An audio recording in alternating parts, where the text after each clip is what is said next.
qabsoo karaa nagaatti illee rakkotu jira, qabsoo karaa qawweetti illee rakkotu jira hawaasa burjaajaa kana keessatti. Uummanni keenya akka obbo faana dhaabbatanii ila etoo namatti quban qabne dura etoo dhaabichatti quban qabne dura etoo abalu jenneen komanne dura nuhi akka oromootti maal godhaa jirra caffiraamnes. Silaa gaafasan warri hangi xiqqaan sun gaaratti hafuu baate laala. Osoo nuti hadha hidhannoo kana qabaachuu baanne jaarsummaa nu gaafattan jetteen. Warri karaa nagayaatis haa qophaa'anii jaarfaanis akkuma jiranii faayinaalii harka micciirree yoo karaa negotiyeeshiniitti dhufne hogguu humnaan caallee dhufne. Nama asii baratees kaatti qophaa'us ni barbaade. Gurbaan asii dura dubbatetti boru jaalmarroonis funyoonuu qabeetuma nuun deema karaa inni fadhu. Hawaasni keenya burjaajii keessaa bahee qabsoon tun karamitti akka deemuu qabdu. Ammoo waan Itoophiyaa haala Itoophiyaan laalee namni kamuu namni siyaasaan beeni daa'imni tokko Itoophiyaa keessatti dhalatee karaa nagaatiin hin qabsaa uummata kiyya wala boomsaa yoo jedhe nama dukkanatti ija baasu fakkaata. Maaliif dhiibbaan nu godhamtee dheessinee biyya laa jirrammoo rakkaduu harka laalee. Johar nama lammaadhaa fi Abiy as baasee nama dhugatti qeeroo tana hogganee TPLF kaasoo keessatti qooda leencaa qaba. Garuu warri innummaan bilisoomse warrummaan innummaan Tigree jalaa baase dirree inni keessa dhaabbatee kana booda Oromoon bilisoomtee jirti. Kana booda qawween nun barbaachisu. Kana booda yoo milishaa qa'ee eegutaate malee qawween takkalleen Oromoodhaaf hin feesisu nama jee arraan tana dhiibbaan godhamtee biyyarraa bahee biyya namaa jira. Yeroo waan kana dubbannu gaddaadhaan dubbannu. Nutis qaamaan karaa turre. Ifi qaanfachaa dubbannu. Salphini nu dhagaama dubbannu. Dhaamochaadhaan dubbanna kalee bilisoomnee jiraata keessaa waan qooda qabnuuf arra dhaamochaata ifi qaanfachaadhaa dhiiroo maal nuun janii mataa qaqqabannee akka adurreedhaa dubbachaa jirra jechuudha. Qabsoon karaa nagaa faayidaan bu'aan siidhaa kana jechuudha. Salphina hatti booda'aanne qaanii booda'aanne warri nuti kalee mormaanii turre warri qawwee hiikkadhaa galaa jennee dhiibbaa dhugaa suni arra mataa ol qabatee dubbata nuti luxxannee qaanfannee mataa qaqqabannee dubbannaa jechuudha. That is the result. Kan namni gadi jiru maanta.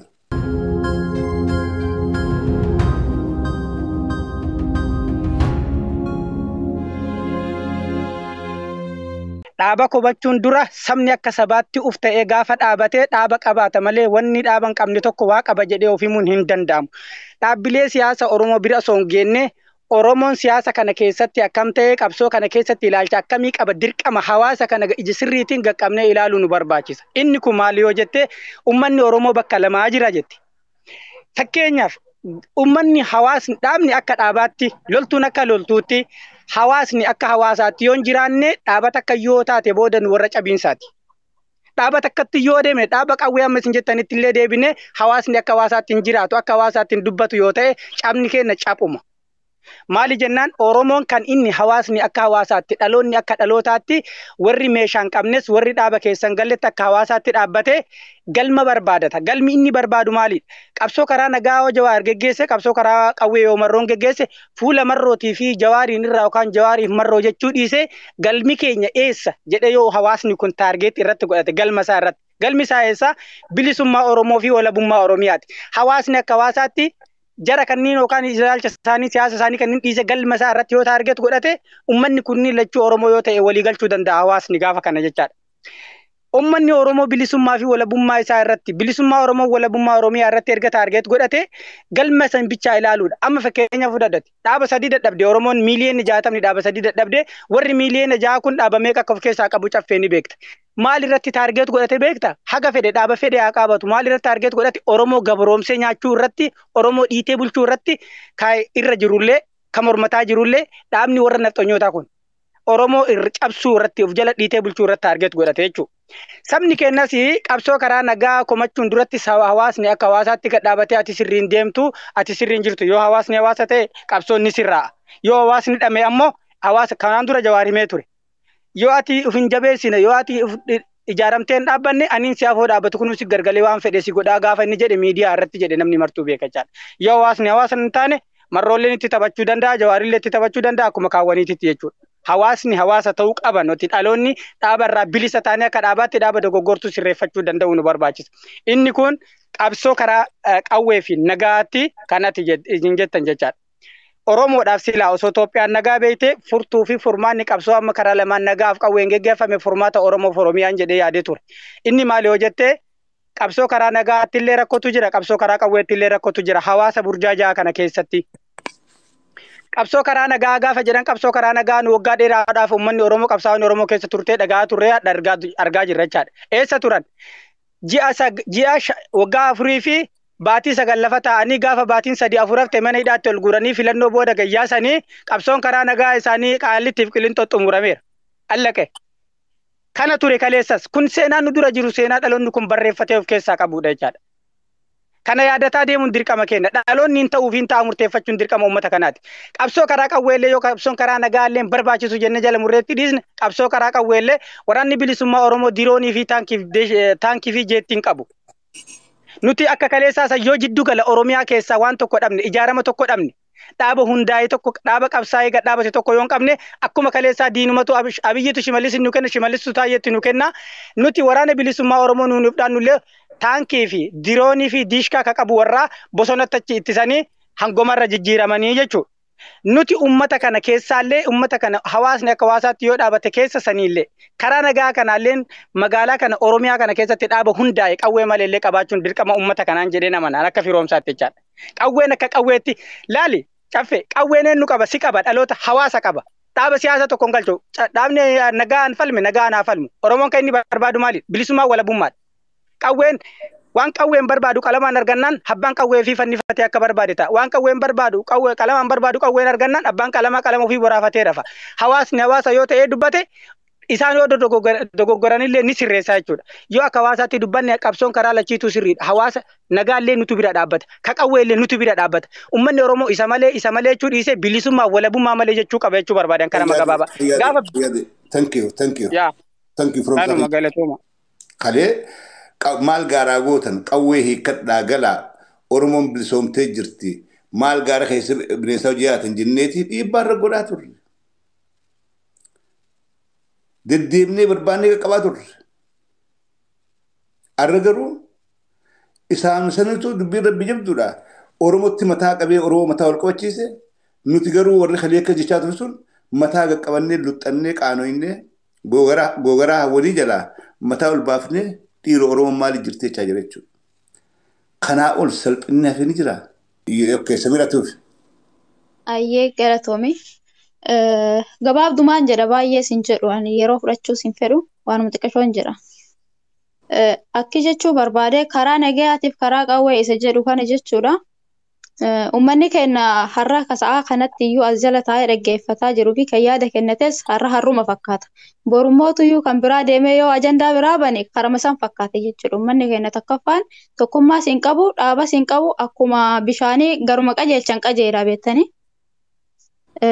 Duraan dursanii qawweetti amanuu fi karaa nagaatti amanuuf tokkummaa qabaachuu qabna. Waan itti amannee deemaa jirru sanis beekuudha qabaanna jalqaba. Kutannoo fi murannoo qabaachuu qabna jechuudha. Karaa qawweetti yoo jenne kutannoo keenya qabaannu malee qawwee sanittis hin amannu jechuudha. Karaa nagaas yoo jenne kutannoo qabaannu malee nagaa sanittis hin amannu jechuudha. Maaliif tokkummaa hin qabnu waan ta'eef jalqaba tokkummaa jabeeffachuun barbaachisaadha. Kanarraa kan hafe siyaasaa mata duree irratti kan jiru warruma dhaaba gamaa gamanatti adda qoodessanii jechuudha.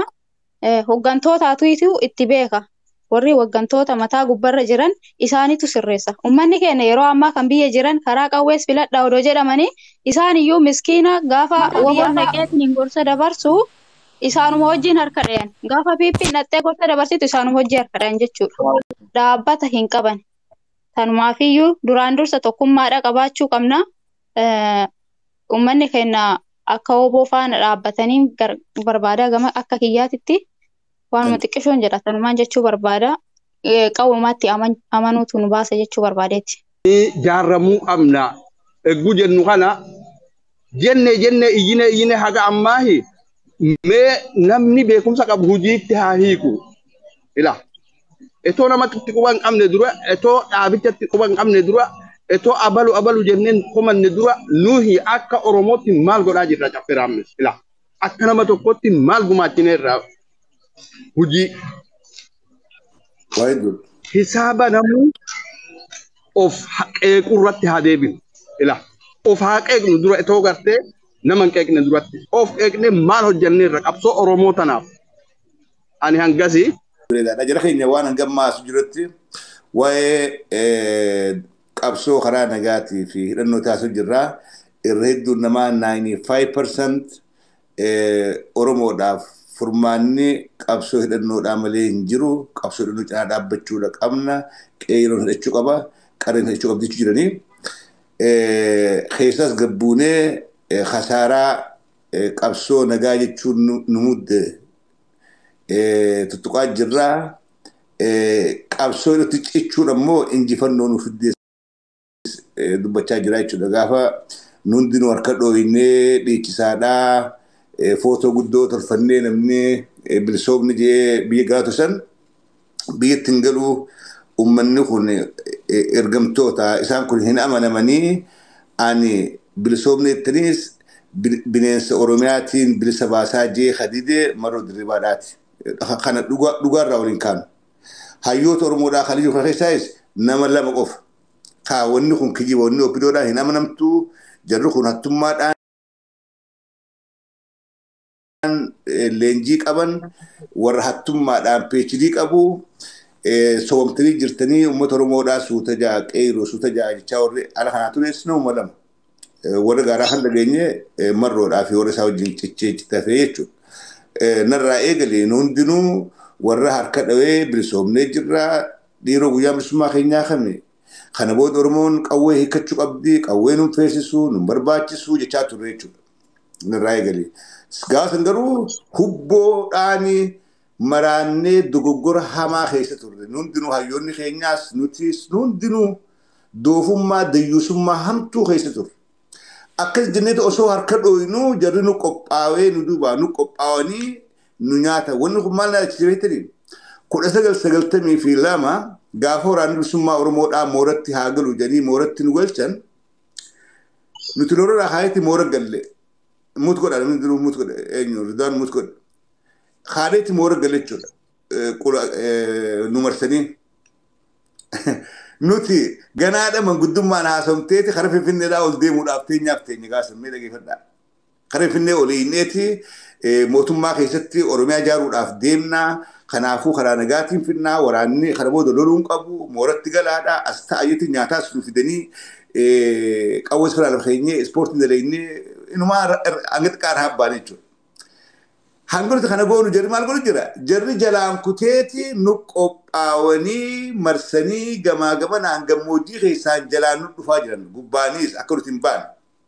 Sigalee 2018 wanni taane exact akkasuma taane jechuudha. Nuti asii hibboon guutamnee akka jazbaadhaa hee bilisoomnee jirra harka dhawaa qeeroo abuluu goota keenyaa dhufu jiraa simadhaa kunis asii Ameerikaa maallaqa ergee hunoo footoo gurguddoo tolchaadhaati na simadhaa qeeroo bahaadhaa jee qarshii 200 ergee simatan gammachuu hijibaa keessa ture jechuudha. Gammachuu hijibaa keessa waan kana gaafasilee dubbadhee jira akka ajaa'ibaa. Ifi kijibaa turre ifittis kijibneeti ummatattis kijibnee ummata Oromollee dogoggorsiifne bilisoomtanii jirtanii jenne bilisoomtanii kana booda qawweesin feessu kana booda humaan barbaadan alhamdulillah bilisoomnee jirra. Look qabsoo karaa nagaa jenneeti dogoggora gurguddaa kana ummata keenyarree karaa jallaa oofne jechuudha. Dogoggora kana arra gabbaanee badiidha dalaynee ummata keenya dogoggorsiifnee qabsoo Oromotti gufuu taanee akka malatti yaannee ummata Oromoo dhiifaa nu godhaa kan jiru tokkollee hin jiru ganni kalee surumaan ture malee. So kasaaraan qabsoon karaa nagaa jirtu nurra fidde akkatti qaqqabnee misbaaratti dhooynee dubbachuudha qabna. Injifannoo ammoo silaa gaafa san warri hangi xiqqaan sun gaaratti hafuu baate laala akka fudha. Silaa gaafa sana garee marroodhaa itti duuleen jira. Maal godhaa bilisoomnee jira maan galli gurbaan kun maanu khilaafu. Bilisummaatan khilaafuudhaa deema anuu jeebar. Bilisummaatan khilaafuudhaa deema maachi ta'a dafeen galu. Kana booda Oromoo qawween feesisu. Oromoo qawween hiikkattu. Jechaa ture. Gaasan arra dhaabbannee guuchiif duba ilaallu. Dogoggora akkam keessa turre, dayyuusummaa akkam keessa turre, wallaala akkam keessa turre nuufi warri hoggana keenyaatis wallaala doofummaa irraa maayii keessuruu keenya arraguu dhabdaan isiniin sheenaw maaliif eegeedhaaf sheenaan gawwoodaa jedhime niin sheenaw garuu warri cichee hafe kan kaleen itti duulaa ture sun arraan tana Oromoo qaanii barabaraa salphina barabaraa jalaa baasaniiti akka maqaan Oromoo dhaadhawamu warri godhaa jiru isaan sadi tana osoo lubbuun jiru ragaa bahuu qabu namni dhiirti kana dhiirti balleessitee sirriin jettee gamaa ittiin deemtu ragaa bahuu qabda nama si caaleef nama dhugaa qabuuf dhugaa kennitee ragaa bahuu qabda Oromummaan dhugaadhaa tanaa kanaafii waan kana kaafnee irraa dubbachuu jirra fayyaa ta'aadhaa Farhaan Diiqaa sadii qabdaatiif. Waa'ee hidhan qabsoo hidhannootii fi qabsoo karaa nagaa kanarratti akkana ilaalutti wanti hidhannoon hin socho'amne tokko gammachuu guddaan qabu maaliif jennaan sareeyyuu yoo si nyaachuuf dhufte wanta ofirraa dhuftuun harka duwwaa miti yoo waa ofirraa qabaattu ofirraa baasuu dandeetta. Biyya diin harka jirtu qabsoo karaa nagaatiin hin sochoone jechuun hin danda'amu. Ammoo qabsoon Oromoodhaa nama tokkoof lama qofa irratti xiyyeeffatamee jira beektaa? Nama tokkoo fi lama qofa irratti hidhannoo godhatee faana deeman. Namni sun yoo dhabame qabsoon sun achiin laafshataa deemti, hin laaffataa deemti. Yennaa Jawaarii waan kana sochoosaa ture sanitti akka waan biyyi guutuun bilisummaa argatteetti socho'aa ture uummanni Jawaar faana. Erga inni hidhamee hanga isiniin baatu haga mataa keetiin baatu hedduun isaanii gara isin deebitan dhabne gaafa isin dhabnu gaafa Jawaariin dhabnu hurritu nu bu'e maaliif namni jechuun nama ittaan hordofaa kakaaniin kallattii adda addaatiin nama hordofa gaafa isin isa faana dhabamtan osoo biyya alaa jirtanuu inni biyya galee diinaan ukkaanfame warri silaawaa nu jijjiira namoota hedduu hordofaa turre akka Sa'aadfaa kunniin silaa wal ijaartanii bakka inni dhabametti waan tokkoon jijjiirama wayii fiduu dandeettan jennee osoo isin eegnuyyuu waan kanallee ijaaruu dadhabdan. Ammoo nama tokko irratti hin gatin ammallee qabsoo Oromoo ani wanni an dhaamachuu barbaadu qabsoon Oromoo nama tokkoof lama caafii akka qabattee hin deemne warri wal beektan wal ijaara akka gandaatittis akka biyyaatittis maali akka gandaatitti illee yoo wal ijaarani hamtuu ganda kee keessaa ka'u balleessuu dandeetta waan Oromoo miidhu. Adabbii mataa isii qabdi irra murteeffattani ijaaraa deemtani. Tokko miidiyaa rabbaanii wal dhiyeessisuun gaarii miti. Qabsoon karaa hidhannoo ammoo guutuun guutuutti itti amana karaa hidhannootiin ala karaan qalama galman baasu akka yeroo ammaatitti. Biyyi kamuu kabajamtee jiraachuuf hidhannoo barbaachisa. Biyya wayiitti biyya Saddam biyya Osaamaa na fakkaate biyya Osaamaa sanii asii yennaa san lolaarra jirti beektaa akka amantaatitti biyya Qaxar keessatti walgahii wayii ta'anii. Walgahii ta'anii jaarsummaa gaafatanii yennaan isiin nama xiqqoodha. Jaarsummaa gaafatanii yennaan hidhannoo hiikkadhaa biyya keessa nagaan akka gaggeessitan goonaa yennaan deebi'ee maal jetteen beektaa? Osoo nuti hadha hidhannoo kana qabaachuu baanne jaarsummaa nuun gaafattan jetteen. Osoo hadha hidhannoo qabaachuu baanne. Maal mul'isa kun hidhannoon kun onnee sii kenna. Daqiiqaan gabaabattee malee waa hedduu haasofnaa yeroo biraa ajaa'iba gaarii qabadhuuti nu dhiyaadhu yaada gaarii qabannee dhiyaanna. Abshir. Maqaan koo Turumbuduudha yookaan Ridwaan galatoomi caffee waan gaarii eegaltee baay'ee takka galatoomi ajandaa biraa tokkos jijjiiruun oolu ajandaan gangee kuni. Gama TikTokis baga nuu dhufte raayyaa abbaa mancaafaan nama gurguddaatu asii galee. Atis aktiivistii keenya asii galuu baay'ee takka galatoomi itti fufiinsiin jawaan bareedaa eegaltee. Ani akka Turumbuduudhatti jarareefu maqaa dhoolchisan biratti silaana dabaltee gaariidha ture.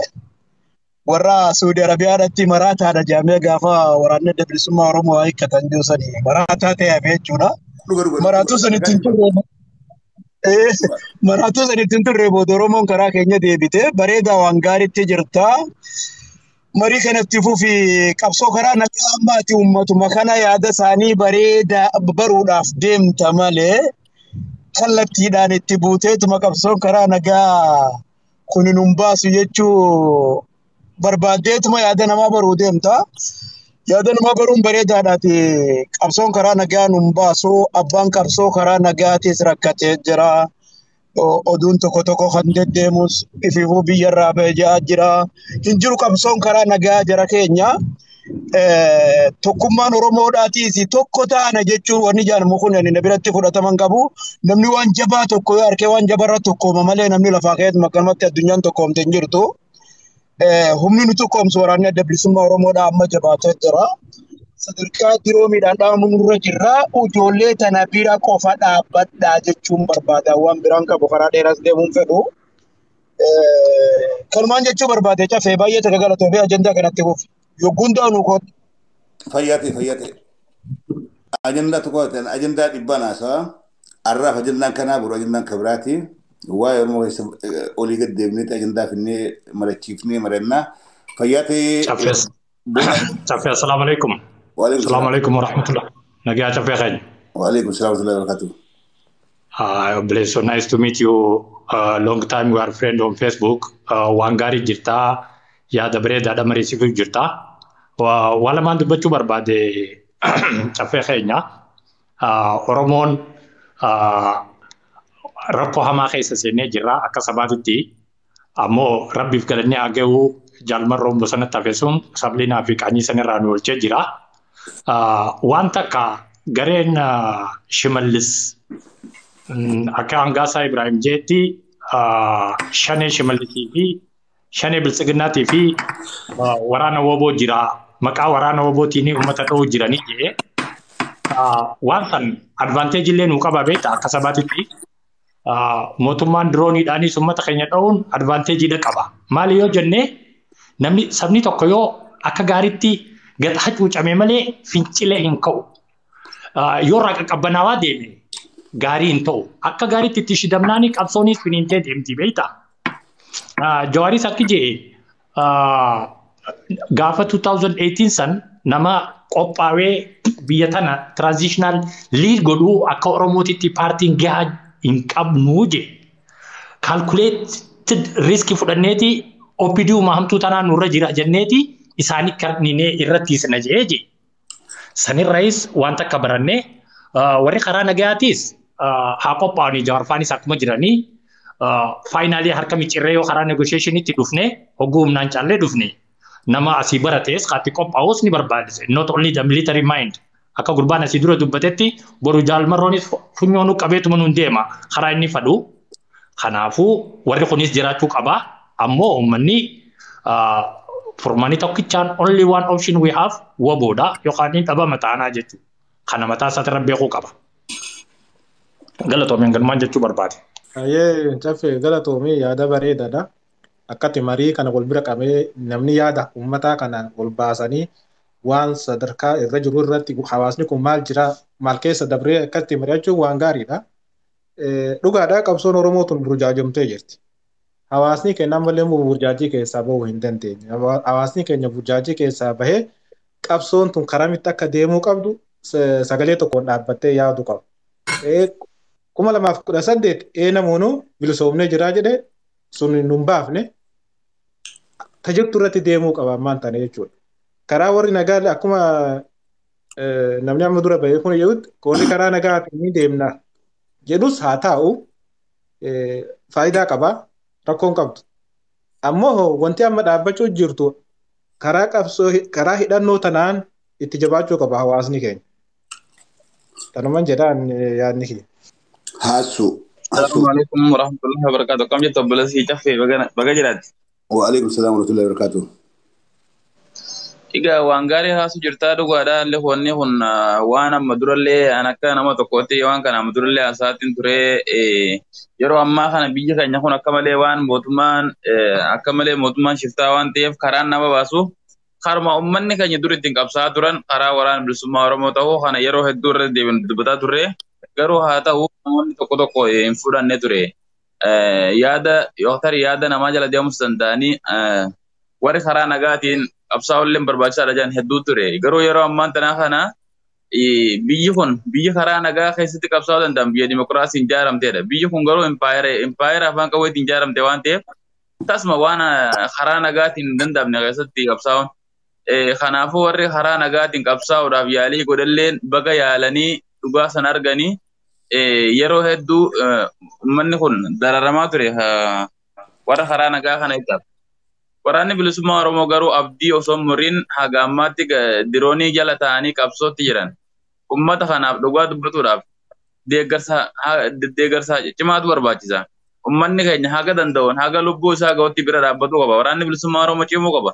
Arras ta'ee borus waraana kanaan malee kaayyoon Oromoo kaayyoon Oromtichi galman geessu.